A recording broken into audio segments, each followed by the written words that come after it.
अस्सलाम वालेकुम नाज़रीन, मैं हूं ज़मीर हैदर और आप देख रहे हैं प्रोग्राम पब्लिक पल्स। नाज़रीन, गुज़िश्ता रोज़ जो मुश्तरका इजलास से जो चौथा पार्लिमानी साल शुरू होने पर सदर आरिफ अलवी साहब ने जो खिताब किया, उसमें वाज़े तौर पर एक दफ़ा फिर उन्होंने ये कह दिया कि जो इंतखाबी इस्लाहात हैं वो इंतहाई ज़रूरी हैं और उनमें सबसे ज़्यादा ज़रूरी है इलेक्ट्रॉनिक वोटिंग मशीन EVM, जिसका उन्होंने आप बताया भी और कुछ कैलकुलेटर का भी जिक्र किया कि अब क्या 50 साल बाद आप कैलकुलेटर को भी रद्द कर देंगे। इस बात की हमें तो समझ नहीं आई, लेकिन उन्होंने इसका जो है इशारा भी दिया और उनका ये कहना था कि अपोजिशन जो है इस पर फुटबॉल खेलने की कोशिश ना करे तो बेहतर है, क्योंकि ये होना तो है।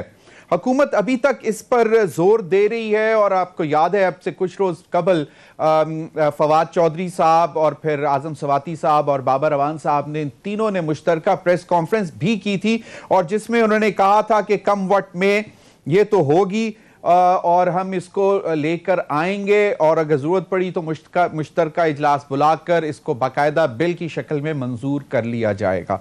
ऑपोजिशन का अभी तक यही ख्याल है कि ये कतई नहीं होगी और इस दौरान इलेक्शन कमीशन ऑफ पाकिस्तान ने भी 37 नुकात दिए, जिस पर शिबली फराज साहब ने कहा कि 27 जो हैं वो उनकी अपनी कैपेसिटी के हवाले से हैं, वो जाने और उनका काम जाने। जो 10 उन्होंने बाकी पॉइंट्स थे वो टेक्निकल थे, उनमें से काफ़ी सारे रिजॉल्व हो चुके हुए हैं।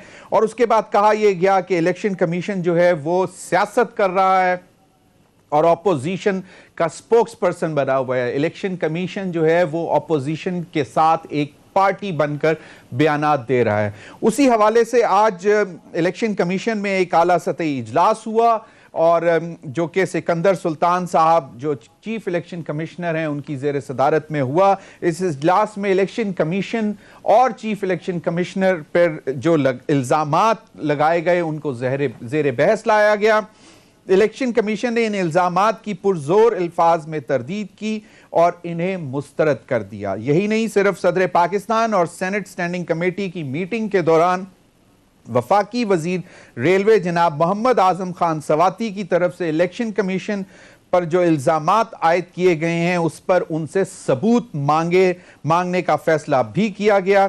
इसके अलावा जनाब फवाद चौधरी साहब जो कि वजीर इत्तलात हैं, उनकी तरफ से प्रेस ब्रीफिंग के दौरान इलेक्शन कमीशन और चीफ इलेक्शन कमिश्नर पर जिन अल्फाज में इल्ज़ाम तराशी की गई उस पर इलेक्शन कमीशन ने यह फैसला किया है कि दोनों वज़रा को नोटिस जारी किए जाएंगे ताकि इस सिलसिले में मजीद कार्रवाई अमल में लाई जा सके। इलेक्शन कमीशन ने पैमरा से मुतल्लिका रिकॉर्ड भी तलब कर लिया और दफ्तर को हुक्म दिया कि वो ऐवान सदर सेनेट स्टैंडिंग कमेटी की कार्रवाई और प्रेस ब्रीफिंग से मुतल्लिक तमाम रिकॉर्ड मुरतब करके मजीद कार्रवाई के लिए इलेक्शन कमीशन के सामने पेश करे। ये आज इलेक्शन कमीशन ऑफ पाकिस्तान की तरफ से अलामिया जारी किया गया है। दूसरी जानिब दूसरी चीज जो कि हुकूमत बज़िद है वो है पाकिस्तान मीडिया डेवलपमेंट अथॉरिटी, जिस पर आपने देखा कि कल पाकिस्तान की तमाम बड़ी सहाफ़ी जो ऑर्गेनाइजेशंस हैं उनकी लीडरशिप पार्लियामेंट के बाहर मौजूद थी और उसमें उन्होंने और अपोजिशन ने बाकायदा उनके साथ इजहार यकजहती की, जिसमें आपने देखा कि शहबाज शरीफ साहब भी गए, मौलाना फजल रहमान साहब भी गए और बिलावल भुट्टो साहब भी गए और वहाँ पे उन्होंने तकरीर की और उन्होंने वाज़े तौर पर यह पैगाम दे दिया हुकूमत को कि अगर वो इस किस्म की कोशिश करेंगे तो उसको हम काला कानून और डिक्टेटरशिप समझेंगे और इसको कतई तौर पर पास होने नहीं दिया जाएगा। फवाद चौधरी साहब कहते हैं कि ज़्यादातर मीडिया के लोग भी और अपोजिशन भी इस बिल को पढ़े बगैर इस पर बहस कर रहे हैं और हमने बहुत कोशिश की कि हमें कहीं से मालूम हो पड़े कि किसी के पास बिल है कि नहीं है, तो ज्यादातर लोगों ने हमें यही कहा कि जी उनके पास बिल नहीं है। ताहम कुछ नुकात जो कि पॉजिटिव समझे जा रहे हैं PMDA के हवाले से वो हुकूमत ने जानबूझकर लोगों को दिए ताकि वो पढ़ें और उसमें बहुत सारी अच्छी चीज़ें भी हैं, ख़ासतौर पर वर्कर्स के लिए भी और जो प्रेस के मसाइल हैं उसके हल के लिए भी। लेकिन इसके साथ साथ अभी तक ओरिजिनल ड्राफ्ट या जो फाइनल ड्राफ्ट है वो अभी तक किसी के पास मौजूद नहीं है और कहा यह जाता है कि जो devil lies in the detail. तो अगर हमें पूरा बिल हमारे सामने होगा, शेकवार उसको हम पढ़ेंगे, उसकी तशरीह देखेंगे, तो फिर हमें पता लगेगा कि बेसिकली PMDA है क्या। इन्हीं तमाम मामलों पर बात करेंगे। मेरे साथ इस्लामाबाद स्टूडियो में मौजूद करीम कुंडी साहब, सीनियर रहनुमा Pakistan peoples party, central information secretary भी हैं, साबिक डिप्टी स्पीकर रहे हैं कौमी असम्बली के। बहुत बहुत शुक्रिया फैसल करीम कुंडी साहब आपका। चौधरी जाफर इकबाल साहब, साबिक MNA, पाकिस्तान मुस्लिम लीग नून, सीनियर रहनुमा हैं। बहुत बहुत शुक्रिया चौधरी साहब आपका भी हमारे प्रोग्राम में ज्वाइन करने के लिए। रमेश कुमार, सीनियर रहनुमा पाकिस्तान तहरीक इंसाफ, वो भी हमारे साथ हैं। फैसल करीम कुंडी साहब, जो सदर अलवी साहब ने जो बात की, पहले वो ज़रा अगर आपको मैं दोबारा सुनवा दूं, यकीनन कल आपने सुना तो होगा, लेकिन मैं चाहूँगा कि मेरे आज के जो मेहमान हैं वो ज़रा दोबारा सुन लें और उससे नतीजा क्या निकालते हैं कि ये अब हो के रहेगा और अपोजिशन इसको कैसे रोकेगी, ये ज़रा सुन लें। जी फैसल करीम कुंडी साहब, क्यों बना रहे हैं सियासी फुटबॉल? इतने मासूम सदर, पढ़े लिखे सदर, डेंटिस्ट हैं, डॉक्टर हैं, वो भी आपसे गुजारिश कर रहे हैं कि फुटबॉल ना बनाया जाए, सियासी फुटबॉल। बिस्मिल्लाहिर्रहमानिर्रहीम। देखें, कल एक जमहूरी हवाले से एक तारीख़ी दिन होता है जब आप देखें जमहूरियत होती है और हम कहते हैं जमहूरी साल का आगाज़ होता है। तो जमहूरी साल के आगाज़ में जो आमरीत की जो उसमें झलक नज़र आ रही थी वो भी सबके सामने थी। तारीख़ में पहली दफ़ा हुआ है, आपने PMDA की बात की, वहाँ पर बाहर PMDA के हवाले से आपके मीडिया के दोस्त जितने भी उनकी बॉडीज़ थी, फ़ोटोग्राफ़र्स जो भी मीडिया से रिलेटेड, उनकी हड़ताल, उसके बाद सेक्ट एम्प्लॉयज़ की हड़ताल। उसके बाद तारीख़ में पहली दफ़ा हुआ है कि स्पीकर कौमी असम्बली ने हुकूमत के कहने पर, या हुकूमत ने नहीं कहा, क्योंकि हुकूमत ने कहा होगा, क्योंकि आज तक हुकूमत ने भी अगर अपने आप को जमहूरी हुकूमत समझती है तो उन्होंने इस बात की कोई भी उस पर बात नहीं की कि कल for the first time in history parliament की प्रेस गैलरी बंद की गई थी, ताले लगा दिए गए थे, जो कि अमरीत में भी नहीं हुआ और प्रेस वालों को मजबूरन जो है वो रास्ते में बैठना पड़ा, अपने एहतजाज रिकॉर्ड करना पड़ा। आज उसका जो एक्सक्यूज़ दिया गया, मैंने कुछ अखबारात में पढ़ा, उसमें ये कहा गया कि फवाद चौधरी साहब की रिक्वेस्ट पर स्पीकर साहब ने किया, क्योंकि उनका ये ख्याल था कि दो फैक्शंस हैं सहाफ़ियों के जिनकी आपस में लड़ाई हो सकती है। हमने सहाफ़ियों से पूछा, उन्होंने कहा ऐसी तो कोई ना इत्तला थी, ना कोई प्रोग्राम था। फवाद चौधरी साहब ने रिक्वेस्ट की है, speaker is the custodian of the house, उसके अंदर वज़ीर आज़म भी दखल अंदाज़ी नहीं कर सकता। अगर स्पीकर तगड़ा होता है, स्पीकर की अगर कोई चीज़ होती है तो क्योंकि वो स्पीकर PTI का एक एहलकार है, एक वर्कर है, तो वो जो सेशन चलाता है वो नीचे से एक दो वज़रा हैं उसको इशारे करके चलवाते हैं, तो बाकी उसके पास क्या इख्तियारात हैं। और क्या कभी आपने तारीख में सुना है? आप डिप्टी स्पीकर रहे हैं, आप मुझे बताएं कि कभी प्रेस गैलरी से शोर शराबा आया है आपको? मैं आपसे भी ये सवाल करता हूँ, आप मुझसे ज़्यादा इसमें सीनियर रहे, मैं तो 5 साल में तो शोर शराबा नहीं आया। और आप मुझे बताएं, तारीख में कभी प्रेस गैलरी में लड़ाई हुई है?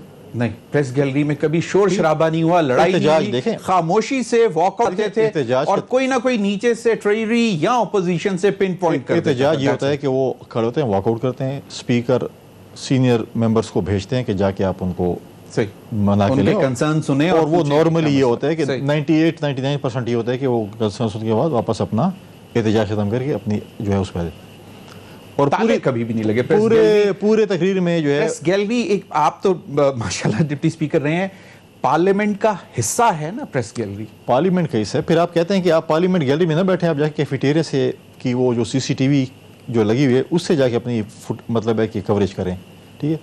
फिर खिताब के दौरान पूरे के पता नहीं चला प्रेसिडेंट को जो है कि प्रेस वाले हैं या नहीं, उन्होंने प्रेस का भी शुक्रिया अदा किया, आप गैलरी बाद उससे देखा कि यार ये तो प्रेस वाले भी कोई नहीं है, और फिर उन्होंने इशारा किया कि जी किधर, ये किधर हैं। उनको ये भी नहीं पता कि प्रेस वालों के साथ क्या कुछ हो रहा था।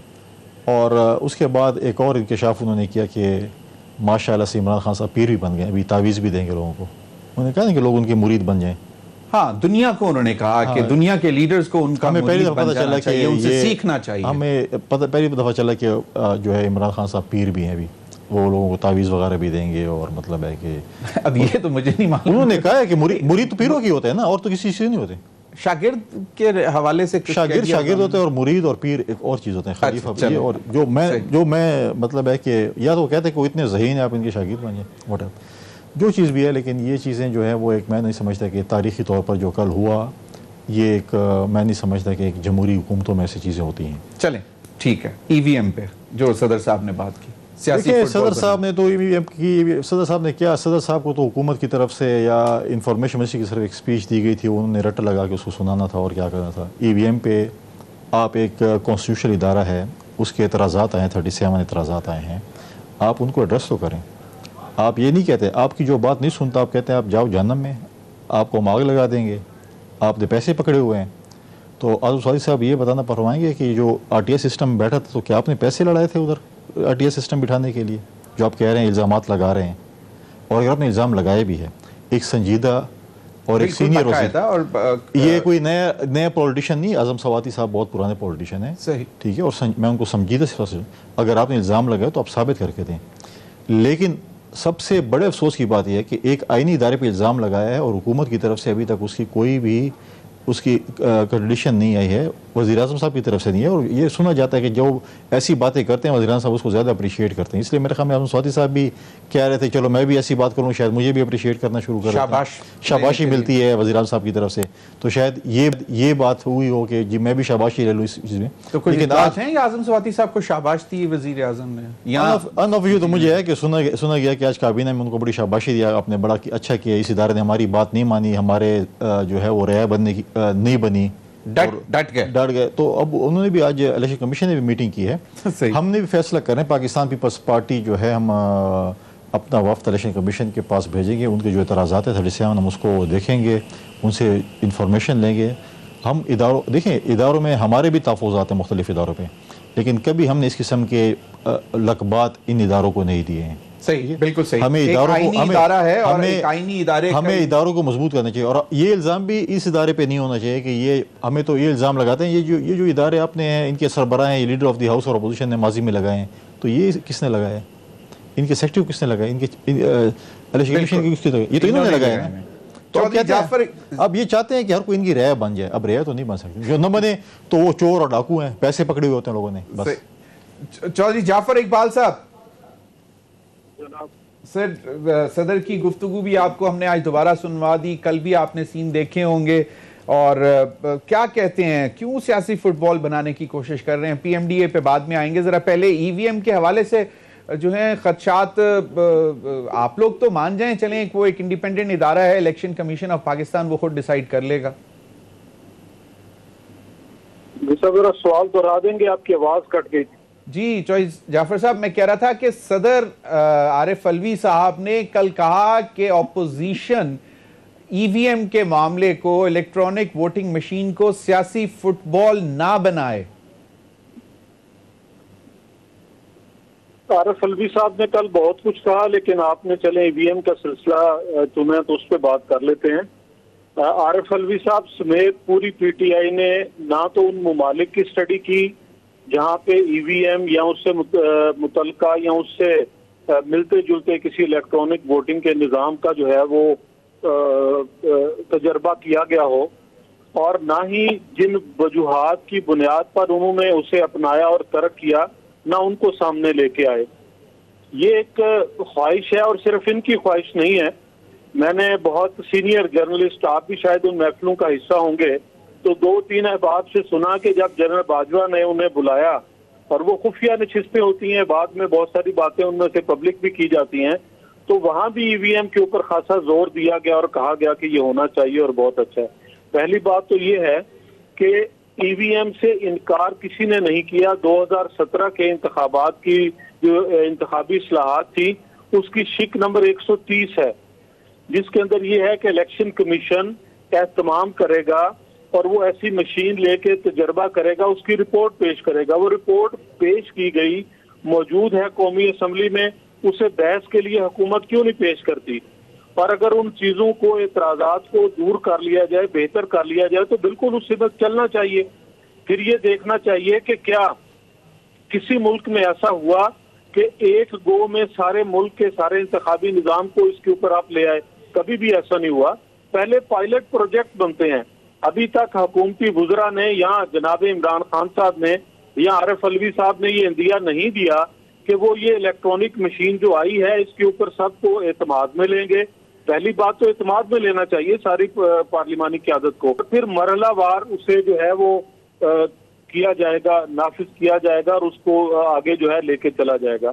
मैं इंडिया की अगर मिसाल लूं तो उन्होंने कोई 20 बरस लगाए, पहले किसी एक जगह बलदियाती निजाम में इस्तेमाल किया, फिर आहिस्ता आहिस्ता आगे लेके आए, और अभी जो 2 आखिरी स्टडीज हैं उसके ऊपर पॉलिटिकल पार्टीज को भी और बाकी अवामी नुमाइंदे तो वो हो गए पॉलिटिकल पार्टीज, और टेक्निकल लोगों को भी बहुत सारे इतराजात हैं। 2 ममालिक की मिसाल दिए देता हूँ। नॉर्वे ने अपने बलदियाती इंतखाबात में चंद एक इजला के चंद एक पुलिस स्टेशन पे तजर्बा किया। उनके वोटर की तरफ से ये इतराज आया कि मेरी जो सिक्रेसी है बैलेट की वो इससे मजरू होती है, लिहाजा हमें ये कबूल नहीं, और नॉर्वे ने उसे आगे नहीं चलाया। इसी तरह जर्मनी के अंदर इसका तजर्बा हुआ बलदियाती इंतखाबात में, और फिर कौमी इंतखाबात में हमबर्ग शहर की कुछ इलाकों में इस्तेमाल किया गया। वहां भी यही आया कि पब्लिक कंसर्न है, और पब्लिक कंसर्न कहाँ पहुंचा? वो पहुंचा था वहां के फेडरल इलेक्शन कमीशन के पास, इलेक्शन इंस्टीट्यूट के पास, और उसके बाद उन्होंने भी तर्क कर दिया। बरतानिया के अंदर भी ये मामला चला और पाया तकमील तक ना पहुंचा, उन्होंने मरकजी सतह पे इसको नहीं अपनाया। सही, बिल्कुल सही है। लेकिन हमारे यहाँ आज इलेक्शन कमीशन ने एक एलामिया भी जारी किया है जिस पर उन्होंने कहा है कि वफाकी वजीर 2 खासतौर पर फवाद चौधरी साहब और आजम स्वाति साहब के हवाले से उन्होंने जो इल्जामात लगाए उनको मुस्तरद भी किया है, और उनसे सबूत भी मांगने का फैसला किया है, खासतौर पर आजम स्वाति साहब से और फवाद चौधरी साहब, उन्होंने उनको नोटिस भी जारी किए हैं।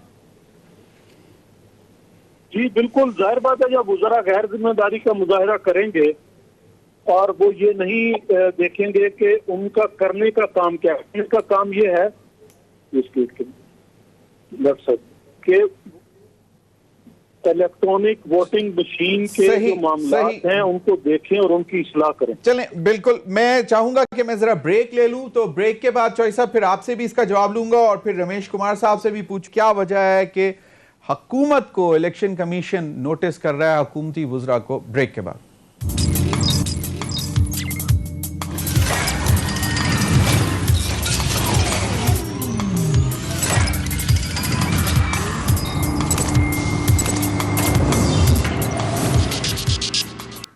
जी, वेलकम बैक नाज़रीन। चौधरी जाफर इकबाल साहब हमें स्टूडियो में ज्वाइन कर गए। चौधरी साहब अपनी बात मुकम्मल कर लें जो आप फ़ोन पे हमें बता रहे थे। जी, इलेक्ट्रॉनिक वोटिंग मशीन, जमीर साहब पता नहीं क्यों इस हुकूमत ने इसे किस अंदाज में पेश कर रही है, और सिर्फ यही बात करते हैं जी क्यों नहीं करने देते। भाई किसी ने मना नहीं किया। 2017 की इंतखाबी इस्लाहात में गालबन शिक नंबर 130 है, जिसमें जब हमारी हुकूमत थी सारी पार्टीज इसके ऊपर एग्री हुई। एग्री किस बात पे हुई कि इलेक्शन कमीशन इस बात का एहतमाम करे कि वो इलेक्ट्रॉनिक वोटिंग मशीन तैयार करवा के या लेके उसके ऊपर एक पायलट प्रोजेक्ट चलाए और उसके बाद रिपोर्ट पेश करे। वो चला भी, वो रिपोर्ट भी आ गई। अब उस रिपोर्ट में जो कमियां और कोताहियां हैं, ना हुकूमत उनको डिस्कस करने के लिए तैयार है, ना दूर करने के लिए तैयार है। सेकेंडली, भाई आप एक चीज़ बनाना चाहते हैं, किसके लिए? मेरे लिए है ना, मैं आम वोटर हूँ, कि मैं अपना हक रही दही कैसे इस्तेमाल कर सकूं, तो इस पे मुझे एतमाद मिले ना। ये तो नहीं कि आप मेरे लिए नाफिज कर देंगे कोई चीज़। अगर मैं एक चीज़ पे मुतमिन नहीं हूं, अच्छा मेरे इत्मीनान के लिए आपके पास क्या फार्मूला है? मैं नहीं कहता कि आप 22 करोड़ अवाम के पास जाएं। हमने अपने नुमाइंदे चुन के असम्बली के अंदर भेजे हैं। आपको उनकी सियासत भली नहीं लगती, ना लगे, उनके आपको सियासी नजरियात से इख्तलाफ है, ना लगे, लेकिन हुकूमत तो अब जिद है। वो कहते हैं कि जी कम वोट देखिए, हुकूमत का काम जिद करना नहीं है। जिद करेंगे तो नुकसान उठाएंगे। ये राइट मेरा है ना, मैंने वोट कास्ट करना है। मैं अगर एक तरीकेकार पे मुतमिन नहीं हूं और मेरा इत्मीनान इसी में है कि मेरे नुमाइंदों को साथ लेके बैठें और उनसे बात करें। आते ही नहीं है आप लोग, बैठते ही नहीं है। टेक्निकल टीम्स लेके जाएं अपने। आपके पास सेनेटर अफनान उल्लाह बड़ा आईटी एक्सपर्ट हैं, टेक्निकली बहुत स्ट्रांग है, उनको आप बिठा दें साथ जाके। देखिए सब कुछ बैठेगा। अभी तक अगर तो जनाब वज़ीर आज़म ने कोई दावत दी है, पार्लिमानी रहनुमाओं को कोई कमेटी ऐसी बनाई है कि आइए बैठिए इस पे बात करें। अगर स्पीकर और चेयरमैन सेनेट ने कोई मुश्तरका कमेटी बनाई है तो भी बता दें कि दोनों ऐवानों के जो पार्लिमानी लीडर हैं वो और टेक्निकल एक्सपर्ट के साथ जाके बैठे। अभी तक कोई दावत नहीं है। देखिए हम खुद टेक्निकल हैं, लेकिन पहले हमारे साथ तो बैठे ना। अगर कोई कमेटी ऐसी बनी है, कहीं डिस्कस हुआ है या कौमी असम्बली के अंदर वो रिपोर्ट ले हुई है, तो फिर तो बात कर लें कि जी ये तहफ़्फ़ुज़ात थे, ये हमने दूर कर दिए, अब हम चलाने लगे हैं। वो तो 37 तहफ़्फ़ुज़ात इलेक्शन कमीशन के ऊपर, उसके ऊपर उन्होंने उसको सियासी। फिर अगली ये है कि आप उन ममालिक का जायजा लें जहां ये काम चला और छोड़ दिया गया। अच्छा, इन सब को छोड़ दें। मेरे भाई तो अमली तौर पे उस कुर्सी पे बैठे, और उसका यकीनन तकद्दुस और एहतराम भी है स्पीकर चेयर का। कौमी असम्बली के अंदर इलेक्ट्रॉनिक वोटिंग का सिस्टम मौजूद है, बहुत पुराना है, 2 बटन लगे होते हैं, आईज एंड नोज के, और वो तो बिल्कुल। मैं इस हुकूमत से दरख्वास्त करता हूं कि चलिए देखिए, अमेरिकन ने ये किया कि वो वहां सारे इश्यूज के ऊपर उस कार्ड के और इलेक्ट्रॉनिक वोटिंग के जरिए वोट कराते हैं, सिवाय स्पीकर के इंतखाब के, बाकी सब उसके ऊपर कराते हैं।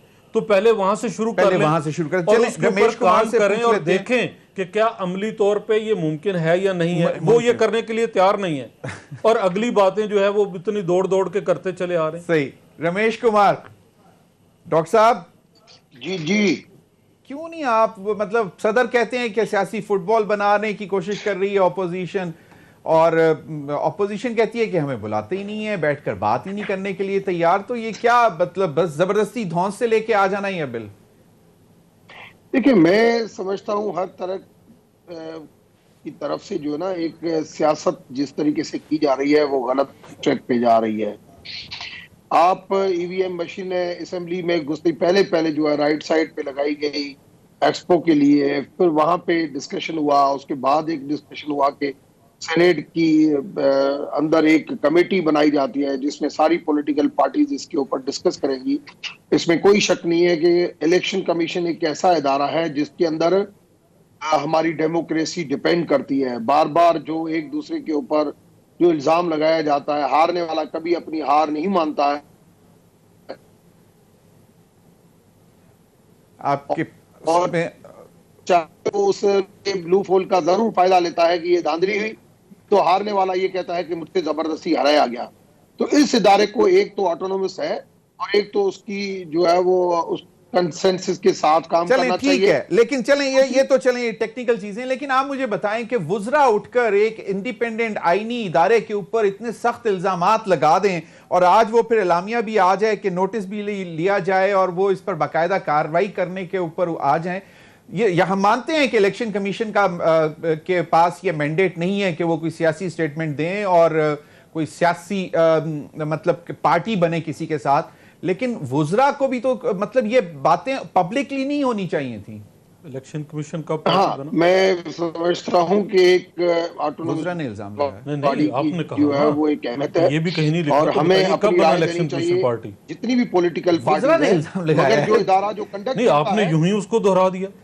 मैंने तो कहा है कि वुजरा ने इल्जाम लगाया है कि इलेक्शन कमीशन पार्टी बन रहा है, अपोजिशन का साथ दे रहा है। कब बना इलेक्शन? ये तो आप फिर उन वुजरा से पूछ लेना। मैं आपसे भी, मतलब हम यहाँ डिस्कस कर रहे हैं। मैंने तो कहा है कि उनको नहीं बनना चाहिए अगर वो इलेक्शन कमीशन कोई आपके आप देखें, आप भी वोटर हैं, आपका भी एतमाद है। आप बताइए कि फलां मामले में आप मुझसे पूछें तो मैं 10 बातें बताऊंगा जहां अदालत ने वो जो है वो गलत खेल खेला है, जहां एस्टेब्लिशमेंट ने खेला है। अगर इलेक्शन कमीशन का होगा वो भी बताऊंगा। चलें, आपने भी कहा कि रमेश कुमार हुकूमती नुमाइंदा है ना, इनसे पूछ लेते हैं, उनसे पूछ लेते हैं कि जी कब बना है इलेक्शन कमीशन पार्टी बना है या ऑपोजिशन का साथ दिया है कि वुजरा ने इतनी बड़ी बात कर दी। हाँ, आप ये कहें कि वुजरा ये कहते हैं, तो मैंने यही कहा है, मैंने कहा कि वुजरा ने इल्जाम लगाया है इलेक्शन कमीशन पर कि वो सियासी ऑपोजिशन पार्टी के साथ उनके स्पोक्समैन बना हुआ है इलेक्शन कमीशन।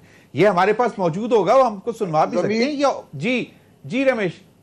ज़मीर अज़हर, पहली चीज तो ये कि इदारे इंडिपेंडेंट होते हैं, मगर इदारों को भी अपनी इंडिपेंडेंसी शो करनी चाहिए।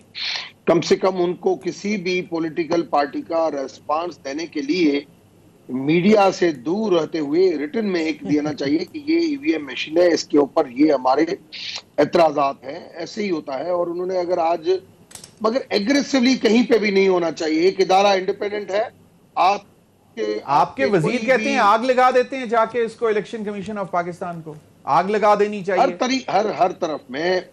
मैं ये समझता हूं कि इलेक्शन कमीशन के हवाले से, ऐप के हवाले से, जुडिशरी के हवाले से, ये जो इंडिपेंडेंट इदारे हैं वहां पे हमेशा इन इदारों के ऊपर कॉन्फिडेंस बढ़ाने के लिए सारी पॉलिटिकल पार्टी को बैठ के एक कंसेंसस के साथ आगे बढ़ना चाहिए, और इदारों को उसके हवाले से पॉलिटिकल पार्टीज के ऊपर छोड़ना चाहिए। अपने व्यूज, अपनी रिकमेंडेशन जरूर देनी चाहिए कि ये आप लेजिस्लेचर हमारे हिसाब से ये इसमें लूपहोल है जिसको आपको क्लियर करना चाहिए। इसमें जो जाफर भाई ने जो बात की कि दुनिया के अंदर बिल्कुल सही, दुनिया के आपकी अंदर क्या चल सजेशन रहा आ है? गई। देखो, दुनिया के अंदर ईवीएम मशीनों के ऊपर ही इलेक्शन हो रहे हैं। अगर आप बड़ी जमहूरियत देखो, इंडिया, चलें, ये बिल्कुल उनका ख्याल है कि जहां पे हुए हैं बहुत सारी जगहों पे उसको मुस्तरद भी किया गया, लेकिन इस पर भी बात कर लेते हैं। कहने वाले ये भी कहते हैं कि शायद कोई कॉन्स्टिट्यूशनल क्राइसिस की तरफ भी जाया जा सकता है अगर अल्टीमेटली इलेक्शन कमीशन के साथ इतना ज्यादा तनाव बढ़ गया और सुप्रीम जुडिशल काउंसिल में गए चेयरमैन इलेक्शन कमीशन साहब को हटाने के लिए, तो मामला और भी खराब हो सकते हैं। फैसल करीम कुंडी साहब, इस पर भी कमेंट कर दीजिएगा। और एक सलीम साफी साहब के साथ गुफ्तगू करते हुए मौलाना फजलुर रहमान साहब ने बड़ी दिलचस्प बात की पीडीएम के हवाले से, वो जरा सुन लें, फिर उस पर भी आ चाहूंगा। पहले तो फातिहा पढ़ दी थी और मुझे लगता है कि स्टेटमेंट के बाद मौलाना फजलुर रहमान साहब की बिल्कुल मुकम्मल फातिहा भी पढ़ी गई। फैसल करीम कुंडी साहब, देखिए, आपने क्लिप दिखाया मौलाना साहब का, और मौलाना साहब ने कहा कि बिलावल साहब जो हैं वो पीडीएम के जो है वो रूए रवा नहीं थे मैं जिस सर्विस होगा। तो ये जो काम पाकिस्तान पीपल्स पार्टी के चेयरमैन ने किया था, तो ये काम तो मौलाना साहब भी कर सकते थे, एपीसी बुला सकते थे, पीडीएम की बुनियाद रख सकते थे। ये तो चेयरमैन बिलावल साहब ने ही, वो लाहौर गए, शहबाज शरीफ साहब से मुलाकात की। शहबाज शरीफ साहब की पहले तबीयत ख़राब थी, चंद इंतज़ार किया, फिर दूसरी दफ़ा लाहौर गए और फिर कहा, फिर आपने वो प्रेस टॉक देखी थी कि शहबाज शरीफ साहब ने कहा कि हम नौजवानों को आगे करेंगे। तो ये ख्याल मौलाना साहब को क्यों नहीं आया एपीसी बुलाने का और पीडीएम की बुनियाद रखने का? वो तो हम क्रेडिट लेते हैं कि वाकई चेयरमैन बिलावल ने किया। सही। और जहाँ तक मौलाना साहब ने इल्ज़ाम लगाया कि जी मुझे ऑफ़र थी इस्टेब्लिशमेंट की तरफ से, हमें तो नहीं पता, हमें तो कोई ऑफ़र नहीं थी। मौलाना साहब के राब्ते होंगे जो उनको ऑफ़र। कहते हैं कि मतलब अगर पीडीएम का रूहे रवा हम ये समझें बिलावल को, तो इसका मतलब वो इस्टेब्लिशमेंट के साथ थे। देखें, बात तो ये है कि मौलाना साहब की आपने एक क्लिप दिखाया, दूसरी बात ये है कि मौलाना साहब ने ये भी कहा था कि मुझे भी वो ऑफ़र थी जो बिलावल साहब को, जो उन्होंने अपने उसमें अच्छा, सॉरी, ये फिर बिल्कुल ठीक है, सही। तो उसके जवाब में मौलाना साहब को यह है कि हमारा तो कोई राब्ता नहीं है, हमें तो कोई ऑफ़र नहीं थी। आपको कोई ऑफ़र है, आपके राब्ते हैं, तो आप अपनी जगह पे हैं। आपने तो पहले भी एक लॉन्ग मार्च किया था, 3-4 दिन हफ्ता यहाँ पे रहे थे, और किस बुनियाद पर वापस चले गए थे? कुछ हुआ होगा जो गए होगे ना। लॉन्ग मार्च तो ये होता है कि आप कोई रिज़ल्ट लेके जाते हैं। अब वो रिज़ल्ट तो आप हमें बता दें कि उस रिज़ल्ट में उनको क्या हासिल हुआ था, क्या चीज़ हुई थी, क्या चीज़ नहीं हुई थी, और वो वापस चले गए थे। और अब मैं ये नहीं कहूँगा माजी में तो राब्ते इनके रहे हैं, क्योंकि जब पिछली दफ़ा 2002 में भी हमारी मेजॉरिटी, थोड़ी सी आस बनती भी है पीडीएम पे वापस आने की, तो मैं चौधरी जाफर साहब से पूछना चाहूँगा। मुझे कहा जा रहा है ब्रेक के बाद मैं आपके पास। नाज़रीन, इस पर मज़ीद भी बात करते हैं कि क्या वाकई पीडीएम के हवाले से फातिहा पढ़ लेनी चाहिए या अभी भी इसमें जान है। ब्रेक के बाद।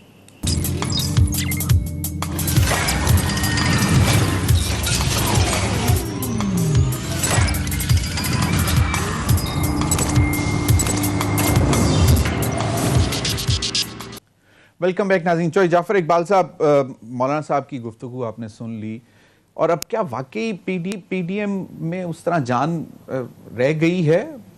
आपको क्या लगता है? क्योंकि कल हमने देखा बिलावल भुट्टो और शहबाज शरीफ साहब तो बड़े इकट्ठे गुफ्तगू करते हुए गए वहाँ पे सहाफ़ियों के साथ, उन्होंने इज़हार यकजहती किया, लेकिन मौलाना साहब के साथ तो नहीं है। तो मौलाना साहब के साहबजादे भी साथ थे, मौलाना साहब के साहबजादे साथ थे जो पार्लियामेंट में जो हैं, वो तो अपोजिशन गई है, तो वो साथ गए हैं ना, सारे गए हैं, अपोजिशन में। अच्छा, देखिए, अगर बहुत सारे मामलात को आप देखें, हम सियासतदान किसी की जानी दुश्मन नहीं है, सियासी नज़रियात मुख्तलिफ है ना।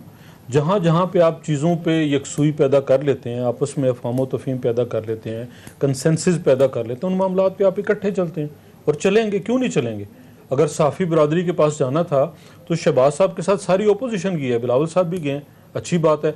आइंदा भी जिन मामलात पे सियासी जमातें आपस में मुत्तफिक होंगी, कवानीन बनाते हुए क्या होता है कि एक असम्बली के अंदर अगर 10, 12, 13 जमातों की नुमाइंदगी है, 20 जमातों की नुमाइंदगी है, उनमें से अगर 14 एक तरफ हो जाती हैं एक बात पे, हो सकता है कि आइंदा 14 वो किसी अगले मामले पे इकट्ठी ना हो, तो ये तो बिल्कुल होगा। नहीं, बिलावल साहब कह चुके हैं कि शहबाज शरीफ साहब जो भी बात करेंगे हम उनके साथ चलने के लिए तैयार हैं, लेकिन उनके शायद इख्तलाफात हैं कि जो लंदन से जो हदायत आती हैं उस हवाले से थोड़ा सा। हदायत तो लंदन से आती हैं और आएंगी भी, इस बात पे सिर्फ बिलावल साहब को नहीं, बहुत सारे लोगों को इख्तलाफ है, बहुत सारे लोगों की ख्वाहिश है कि ऐसा ना हो, लेकिन ऐसा मुमकिन नहीं है। लीडर भी नवाज शरीफ है, हदायत वो देंगे। हाँ, शहबाज साहब के साथ वो बात करने के लिए अपने आप को कंफर्ट समझते हैं, तो हमें खुशी है इस बात में। कि हमारे एक लीडर के साथ वो बैठ सकते हैं, वो बात कर सकते हैं, वो करेंगे, जो चीज़ें कॉमन हुई जिन पे हम मुत्फिक हुए उन पे मिल के चलेंगे। पीडीएम का आपने कहा, पीडीएम और मियां नवाज शरीफ के बयानिए ने 3 साल में हुकूमती कारकर्दगी को एक्सपोज किया, सेलेक्टर्स को एक्सपोज किया। आज सब नादिम हैं। और मेरी इतला के मुताबिक जो आखिरी कोई नशिस्त हुई है, पता नहीं आप उसका हिस्सा थे कि नहीं, जो बड़े घर में होती है, जिसे बड़ा घर कहा जाता है, वहाँ वो कुछ बातें करके फिर कहते हैं अच्छा जी आधी बता दें आधी ना बताएं।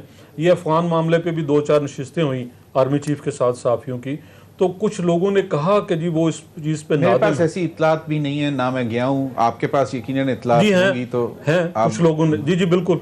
तो वो इस बात पे भी परेशान हैं कि हम जिनको लेके आए, जिनके लिए इतना एहतमाम किया, जिनके लिए हमने फेक न्यूज़ का आजकल बड़ा चल रहा है, वो फेक न्यूज़ भी DGISPR ने दी थी कि ये साल तब्दीली का साल है, वो तब्दीली नहीं आई, वो उल्ट तब्दीली आ गई। तो वो सारे आज नादिम हैं इस बात पे कि ये जो कुछ हुआ। तो पीडीएम के बिल्कुल बिलावल साहब ने मेज़बानी की, बिलावल साहब ने उसको और आगे लेके चले, पीपल्स पार्टी इसकी जो है वो बनी और उसको लेके भी चले और पूरे मौलाना फजल पाकिस्तान रहमान के साहब अंदर। ने एक स्टेटमेंट और दी थी, मैंने पढ़ी कि जी अगर हुकूमत ने इंतखाबी इस्लाहात का ये बिल इसी शक्ल में मंजूर कर लिया तो वो मियां नवाज शरीफ साहब को मशवरा देंगे कि इंतखाबात से बायकॉट किया जाए। देखिए, इंतखाबात से बाइकआउट करने की तो बात मेरा नहीं ख्याल कोई ऐसी संजीदा बात हो, और ना इसके ऊपर मतलब आना मौलाना चाहिए। फजल रहमान साहब संजीदा बात नहीं करेंगे? नहीं, मैंने अपना ख्याल जाहिर किया कि मेरे नज़दीक ये संजीदा बात नहीं है। ये संजीदा बात नहीं है, यानी कि मौलाना फजल रहमान साहब ने संजीदा बात नहीं की। इंतखाबात, मेरी राय है कि अगर आप इंतखाबी अमल का हिस्सा नहीं बनेंगे तो नुकसान उठाएंगे। जैसे तैसे भी इंतखाबात, ये कैंट बोर्ड के जो इलेक्शन हुए, इनमें इन मेंबरान के पास कोई इख्तियार नहीं होता। चेयरमैन कौन होता है? जो वहाँ पे अपना क्या कहते हैं, जिसे फौजी होता है, बावर्दी फौजी होता है, सही अपना चलें, लेकिन जो भी है एक पार्टी की नुमाइंदगी है। मैं जरा रमेश कुमार साहब की तरफ जाना चाहता हूं। चेयरमैन इन लोगों में से इलेक्ट होता है, सही, और बिल्कुल। बहुत सारी जगहों पे उन बेचारों को भी दफ्तर नहीं मिलता, लेकिन आखिर उसका हिस्सा बने, लेकिन लोगों ने इंतखाबात वोट का दिए, हिस्सा रहना चाहिए। और आज उसकी डिस्कशन भी हो रही है कि किसने क्या क्या वोट लिए और कैसे बने। तो पीडीएम ने जो बात की उसके ऊपर चले भी और लोगों को ये शऊर दिया, और आज हर आदमी, आप समेत, साफियों समेत, बड़ी जुर्रत के साथ अपनी आवाज को आगे पहुंचा। चलें, रमेश कुमार साहब जी, क्या ये जो पीडीएम के हवाले से मौलाना साहब की गुफ्तगू आपने सुनी, फिर चौधरी जाफर साहब की भी सुन ली, कोई कमेंट कर दें, आपका क्या ख्याल है कि पीडीएम पे आप लोग ने फातिहा पढ़ ली या आपको लग रहा है कि नहीं पीडीएम में जान है अभी? जमीर, मेरे ख्याल में शायद जब मौलाना साहब पहली मर्तबा जब दिसंबर में आ रहा था या जनवरी में, जब अकेला जब निकला था, तो सारे लोग जो है वो कि भाई मौलाना फजल रहमान एक बहुत बड़ा सियासतदान है, और यहाँ पे पाकिस्तान के अंदर 3 बंदों की सियासत को माना जाता है, एक मौलाना फजल रहमान, दूसरा आसिफ जरदारी साहब, और तीसरा चौधरी शुजात। और उन 3 के मुकाबले में किसी को सियासत, आपको पता है कि आती नहीं है कि उन 3 से सियासी तौर पे मुकाबला कर सके। क्या अगर बात मैंने है, उसी रमेश टाइम कुमार साहब ने मान लिया, तस्लीम कर लिया, गुड। मैंने उसी टाइम आपको बताया था कि बिल्कुल ये 3 बंदे सियासत के हवाले से बहुत ही ज्यादा काबिल हैं, होशियार हैं, मगर इस वक्त मौलाना साहब का तीर जो है ना वो गलत जगह पे चला गया है, और मौलाना पहली मर्तबा असेंबली से आउट रहा है, जिसकी वजह से जो है वो ये जिस तरीके से आएंगे और परेशान होके वापस चले जाएंगे। पीर कौन है मौलाना साहब का? मौलाना साहब अकेला जो है वो आया, अच्छा, पीर गलत चल गया, मैंने कहा शायद पीर गलत बड़े खदशात थे, मगर वो मायूस होकर चला गया। उसके बाद पीडीएम बनी। पीडीएम के अंदर भी जिन लोगों ने, मौलाना साहब पहली मर्तबा असेंबली से बाहर था, उसने कहा कि जो भी आए कम से कम किसी न किसी शर्त के ऊपर मेरे साथ इकट्ठे हो जाए। उसके बाद पीडीएम के अंदर हर पॉलिटिकल पार्टी ने लाजमी जो अपने मफादात चीजें थी उसको कंप्रोमाइज किया, और वो अपने तरीके से पार्टियां चलती रही और मौलाना साहब फिर रह गए।